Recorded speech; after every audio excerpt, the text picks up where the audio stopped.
नमस्कार, माझ्या हातामध्ये एक घुबड आहे। हे घुबड पिटेझरी गावामध्ये श्री मंगेश बोंडे यांच्या घरात आलो होतो। त्यांच्याच घरातल्या लोकांनी कळवलं आणि आत्ता हे आपण आंबे पकडण्यासाठी आंबे काढण्यासाठी जी जाळी वापरतो त्या जाळीमध्ये पकडलंय आणि आता आपण याला सोडणार आहोत। अशा प्रकारे घुबडं ही रात्री आतमध्ये येतात कधी कधी घरामध्ये।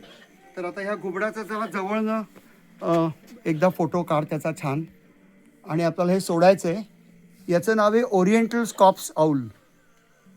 Oriental scops owl. याचे डोळे ब्राऊन रंगाचे आहेत, याचा अर्थ ते रात्री बाहेर पडणारं घुबड आहे। तर आता आपण थोडंसं पुढे जाऊ आणि त्याला सोडू। अशा प्रकारे कधी कधी घरामध्ये घुबडं येतात आणि मग ती आपल्याला पकडावी लागतात आणि ती सोडावी लागतात। घरामध्ये उंदीर असतात, किडे असतात, त्यांच्यासाठी ही घुबडं आतमध्ये येतात। तर हे जे घर आहे या घराला दार आहे पण चौकट उघडी आहे आणि पडदा नाही आहे। त्यामुळे श्री मंगेश बोंडे यांना आता 2 पडदे आपण सप्रेम भेट देणार आहोत।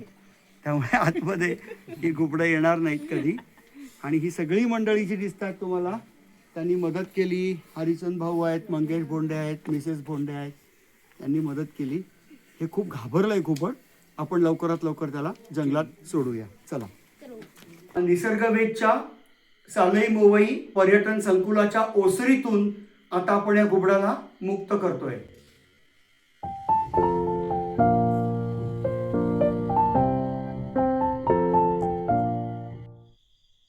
नमस्कार, या व्हिडिओमध्ये ओरिएंटल स्कॉप्स आऊल असं मी म्हटलं होतं पण ते बरोबर नाही आहे। इंडियन स्कॉप्स आऊल आहे ते, मराठीमध्ये उंच काने घुबड। धन्यवाद।